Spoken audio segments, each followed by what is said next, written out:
I need you to be on time.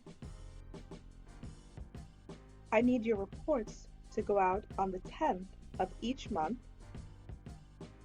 And I don't need you to be on the phone with your friends. Yeah, on time. Okay, on the 10th of each month. Oh yeah, on the phone.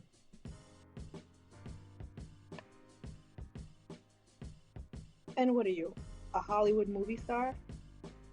Lose the shades.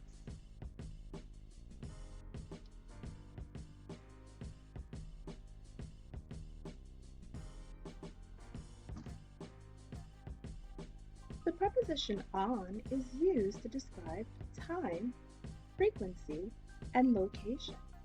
We use time as on time. The employee did not arrive on time.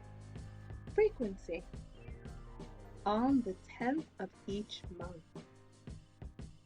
Location on the phone. We'll look more into other prepositions as they are used quite frequently in American English. This is Teacher LaShawn, and it's a grammar thing. Peace.